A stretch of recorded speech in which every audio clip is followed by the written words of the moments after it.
బేతాళ కథలు. తెచ్చిపెట్టుకున్న శాపం. మత్స్యలోకపు రాజు కూతురు ముక్తామయ్యి. ఆమె సాటిలేని సౌందర్యవతి. ఆమె సౌందర్యానికి వివసుడై ఫణిముఖుడనే నాగుడు ఆమెను పెళ్లాడగోరాడు. అయితే అతను బొత్తిగా వికారమైన రూపం గలవాడు. అందుచేత ముక్తామయ్యి అతన్ని చూడడానికి అసహ్యపడింది. మా పిల్ల నిన్ను చేసుకోవడం అసంభవం, లేనిపోని ఆశలు మానుకో అని ముక్తామయ్యి తల్లిదండ్రులు ఫణిముఖుడికి స్పష్టంగా చెప్పేశారు. కానీ ఫణిముఖుడికి కోరిక తగ్గకపోగా మరింత ఎక్కువయింది. అతను ముక్తామయ్యిని అపహరించుకుపోవడానికి కూడా ప్రయత్నించాడు. ఈ ప్రయత్నం కొనసాగకపోగా బయటపడి జలచరాలకన్నిటికీ తెలిసిపోయింది. ఆ తర్వాత ఫణిముఖుడికి మత్స్యలోక ప్రాణులు శాంతి లేకుండా చేశాయి. ఆ బాధ పడలేక ఫణిముఖుడు చంపా సరోవరం ద్వారా భూమిపైకి వచ్చి చేరి ఆ సరోవరం పక్కనే ఉన్న ఒక పుట్టలో నివాసం ఏర్పాటు చేసుకున్నాడు. ఫణిముఖుడు మత్స్యలోకాన్ని విడిచి వెళ్ళాక ముక్తామయ్యికి మనస్సు కుదుట పడింది. అప్పటిదాకా ప్రాణాల అరచేతిలో పట్టుకుని ఫణిముఖుడు ఎటువంటి అపహాస్యం చేస్తాడో, తనను ఎలా అపహరించుకుపోతాడో అని భయపడుతూ ఉండిన ముక్తామయ్యి అప్పుడు మాత్రం స్వేచ్ఛగా తిరగసాగింది. ఇలా సంచరిస్తూ ఒకనాడు ఆమె చంపా సరోవర మార్గాన భూలోకంలోని చంపారణ్యాన్ని చేరుకున్నది. ఆమె అది వరకు ఎప్పుడూ భూలోకాన్ని చూసి ఉండలేదు. అందుచేత చంపారణ్య దృశ్యాలు ఆమెకు అతి విచిత్రంగానూ వింత సౌందర్యంతోనూ కనిపించాయి. ముక్తామయ్యి ఈ వింతను చూడడంలో నిమగ్నురాలై ఉండగా పుట్టలో ఉన్న ఫణిముఖుడు ఆమెను సమీపించి, నా కోసం వచ్చావా, రా, నన్ను పెళ్లాడి ఇక్కడే ఉండిపో అన్నాడు. ఫణిముఖుడిని చూడగానే ముక్తామయ్యికి ఎవ్వున అరిచి చంపా సరోవరంలోకి దూక ప్రయత్నించింది. కానీ ఫణిముఖుడు ఆమెను సరోవరాన్ని చెయ్యలేదు. ముక్తామయ్యి ఒక వంక భయంతో వణికిపోతూ ఫణిముఖుడికి చిక్కకుండా పరిగెత్తుతూ ఆర్తనాదాలు చెయ్యసాగింది. ఈ కేకలను ఆ దేశపు యువరాజు జగంధరుడు అనేవాడు విని పరిగెత్తుకుంటూ వచ్చి అతిలోక సుందరైన ముక్తామయ్యిని, ఆమెను వెంటాడుతున్న ఫణిముఖుడిని చూశాడు. అతను ఆ ప్రాంతానికి వేట కోసం వచ్చి వన్యమృగాలకు బదులు ఈ ఇద్దరినీ చూశాడు. ముక్తామయ్యి అతని కేసి పరిగెత్తుకుంటూ వచ్చి, ఈ దుర్మార్గుడు నన్ను వెంబడించి తరుముతున్నాడు, వీణ్ణి చంపి నన్ను కాపాడండి అన్నది. అతి సాహసి అయిన జగంధరుడు కత్తి దూసి ఫణిముఖుడిపై కలియబడి అతని తలంపై బలంగా ఒక దెబ్బ కొట్టాడు. ఈ అవకాశం చూసుకుని ముక్తామయ్యి సరోవరంలోకి దూకి తల పైకెత్తి జరిగేదంతా చూస్తున్నది. జగంధరుడు కొట్టిన దెబ్బకు ప్రాణాలు వదులుతూ ఫణిముఖుడు నాకు భార్యవు కావడానికి నిరాకరించినది చాలక పని పెట్టుకుని నేనున్న చోటుకి వచ్చి నన్ను రెచ్చగొట్టి ఈ రాజకుమారుడి చేత నన్ను చంపించావు గనుక ఇతని కారణంగా నువ్వు ఈ లోకంలో అడుగుపెట్టిన మరుక్షణం శిల అయిపోవుదువుగాక అని ముక్తామయ్యిని శపించి చచ్చిపోయాడు. ఈ మాటలను వింటూనే ముక్తామయ్యి సరోవరంలో మునిగి తిన్నగా తన లోకానికి వెళ్ళిపోయింది. ఈ సంఘటన జగంధరుడు గమనించలేదు. అతను ఫణిముఖుడిని కొట్టిన మరుక్షణం అతనున్న చోటికి అతని పరివారం వాళ్ళు వచ్చారు. అతని కత్తికి రక్తం ఉండడం చూసి అతను గాయపడ్డాడేమోనని భయపడ్డారు. నాకేమీ గాయం తగలలేదు, నా చేత దెబ్బతిన్న నాగుడేమయ్యాడో చూడండి ముందు అన్నాడు అతను. ఫణిముఖుడు అప్పటికే ప్రాణాలు వదిలాడు. ఆ సంగతి గమనించాక జగంధరుడు తాను కాపాడిన సుందర కోసం చుట్టూ కలిగి చూశాడు. ఆమె ఎక్కడా కనిపించలేదు. అతని సరోవరాన్ని సమీపించి అందులోకి చూసేసరికి లోపలికి దిగిపోతున్న ముక్తామయ్యి మెరుపులాగా క్షణం పాటు కనిపించి అదృశ్యమైపోయింది. రాజకుమారుడు దేనికోసం వెతుకుతున్నాడో పరివారానికి అర్థం కాలేదు. వారిలో ఎవరూ ముక్తామయ్యిని చూడలేదు. ఆమెను గురించి జగంధరుడు వారికి చెప్పదలచునూ లేదు. అందుచేత అతను వారి వెంట అక్కడి నుంచి కదిలి వెళ్ళవలసి వచ్చింది. జగంధరుడు ఇంటికి వెళ్ళాడే గాని అతని మనసు చంపా సరస్సు వద్దనే ఉన్నది. అతను ముక్తామయ్యి సౌందర్యాన్ని మరిచిపోలేకపోయాడు. 2-3 రోజులు అతనికి 3 యుగాలుగా గడిచాయి. ఆమెను చూడకపోతే అతని ప్రాణాలు నిలబడేట్టు లేవు. అందుచేత అతను ఒకనాడు ఎవరికీ చెప్పకుండా ఒంటరిగా బయలుదేరి చంపారణ్యానికి వెళ్ళాడు. చంపా సరోవరం దగ్గర చాలాసేపు తారట్లాడి నీటిలో నుంచి ముక్తామయ్యి పైకి వస్తుందేమోనని చూశాడు. తలవని తలంపుగా అతనికి సరోవర తీరాన ఒక మణి దొరికింది. అది ఫణిముఖుడి తల నుంచి రాలి పడిన మణి.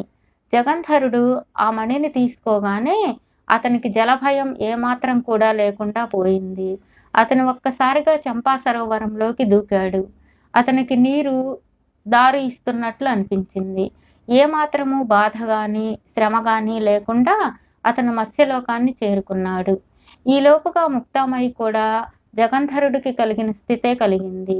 ఆమె తనను కాపాడిన జగంధరుణ్ణి ఆ క్షణం నుంచి ప్రేమించింది. ఫణిముఖుడు శపించకపోతే ఆమె తన తల్లిదండ్రులను, తన లోకాన్ని విడిచిపెట్టి జగంధరుడి వెంట వెళ్ళి ఉండి అతనికి భార్య అయ్యేదే. కానీ ఇప్పుడు ఆమెకు తన ప్రియుణ్ణి చూసే మార్గం ఏదీ లేదు. తాను భూమి మీద అడుగు పెట్టడానికి లేదు. జగంధరుడు తన లోకానికి రాలేడు. అందుచేత ఆమె ఎవరితోనూ ఏమీ చెప్పక తన భగ్న ప్రేమను తన హృదయంలోనే దాచుకుని బాధపడసాగింది. ఈ స్థితిలో ఉన్న ముక్తామయ్యికి ఎవరో మానవుడు తమ లోకానికి వచ్చినట్లు తెలిసింది.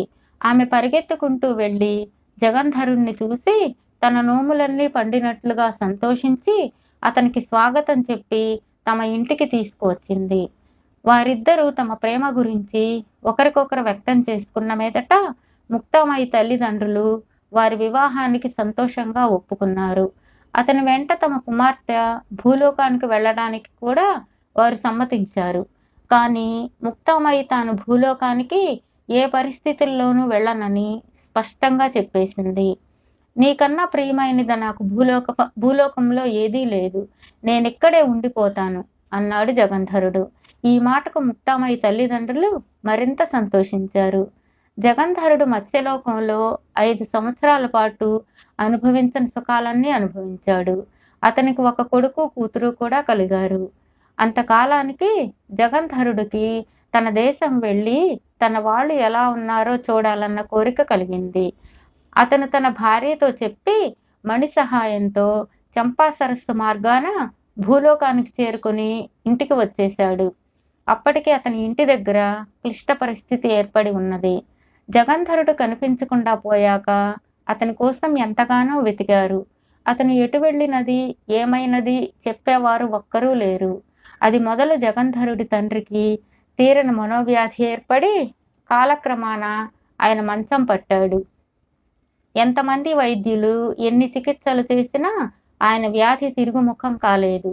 ఆయన సంగతి ఇవాళో రేపో అన్నట్లుగా ఉన్నది. ఆయన పోతే సింహాసనానికి వారసుడు కూడా లేడు. అటువంటి స్థితిలో జగంధరుడు తిరిగి వచ్చాడు. కొడుకును చూడగానే రాజుగారికి కొత్త ప్రాణం వచ్చినట్లయింది.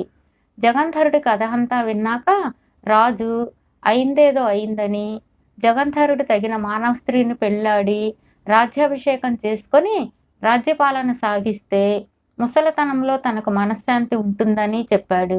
ఈ జన్మకు ముక్తామయ్యి ఒకతే నాకు భార్య, నేను ఇంకొక ఆమెను పెళ్లాడను అని జగంధరుడు తండ్రికి చెప్పాడు. అయితే ఆమెను తీసుకువచ్చి సుఖంగా రాజ్యం చేసుకో అన్నాడు పెద్దరాజు. భూలోకానికి రావడం తనకిష్టం లేదని ముక్తామయ్యి ఏనాడో చెప్పింది. అయినా పరిస్థితులను బట్టి ఆమె తన అభిప్రాయం మార్చుకుంటుందని జగంధరుడు నమ్మాడు.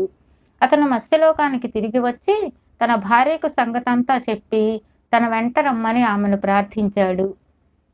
ముక్తామయ్యి అంతా విని, పోనీ మీ తండ్రి గారు కోరినట్లు మీరొక రాజకుమార్తెను పెళ్లాడి ఆమెతో కాపురం చేస్తూ రాజ్యం చూసుకోండి అన్నది. అది నాకు సాధ్యం కాని పని. నేను నిన్ను తప్ప మరెవరినీ ప్రేమించలేను, పెళ్లాడలేను. భూలోకంలో అడుగు పెట్టనని నీకెందుకంత పట్టుదల అని అడిగాడు జగంధరుడు. ముక్తామయ్యి తల్లిదండ్రులు కూడా అతని మాటనే బలపరిచారు. సరే పదండి అని ముక్తామయ్యి జగంధరుడి వెంట భూలోకానికి బయలుదేరింది. ఆమె చంపా సరస్సు నుంచి ఒడ్డున కాలు పెడుతూనే ఫణిముఖుడి శాపం తగిలి శిలగా మారిపోయింది. బేతాళుడు ఈ కథ చెప్పి, రాజా, నాకొక సందేహం. ముక్తామయ్యి తెలిసి తెలిసి శాపానికి తనను తాను ఎందుకు గురి చేసుకున్నది? తన శాపం గురించి మాట మాత్రం చెబితే జగంధరుడు తనకి దుస్థితి కలగనివ్వడు కదా. ఈ సందేహానికి సమాధానం తెలిసి కూడా చెప్పకపోయావో నీ తల పగిలిపోతుంది అన్నాడు. దానికి విక్రమార్కుడు, ముక్తామయ్యి ప్రవర్తనకు 2 కారణాలున్నాయి.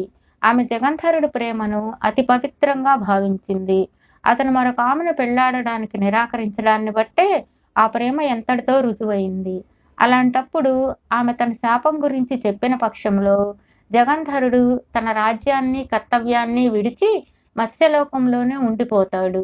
కానీ అందువల్ల అతని ప్రేమ కొంత దెబ్బతింటుంది. ప్రేమ కోసం తన కర్తవ్యాన్ని తోసిపుచ్చానన్న భావం అతన్ని తప్పక బాధిస్తుంది. అతను తన ధర్మం నెరవేర్చడానికి ఆ ప్రేమ అడ్డం రాకుండా చూడాలంటే తాను శాపానికి గురి కావడం కన్నా మరొక మార్గం లేదు. ఇది ఒక కారణం. మరొక కారణం ఏంటంటే ముక్తామయి 5 ఏళ్ల పాటు తన భర్త ప్రేమను చవిచూసింది. దాని ఫలితంగా 2 పిల్లలను కూడా కన్నది. ఇంకా 1000 ఏళ్లు జగంధరుడితో కాపురం చేసినా ఆమె కొత్తగా పొందే అనుభూతి ఏమీ ఉండదు. అందుచేత కూడా ఆమె శాపగ్రస్తురాలు కావడానికి సిద్ధపడింది అన్నాడు. రాజుకి ఈ విధంగా మౌనభంగం కలగగానే బేతాళుడు శవంతో సహా మాయమై తిరిగి చెట్టెక్కాడు.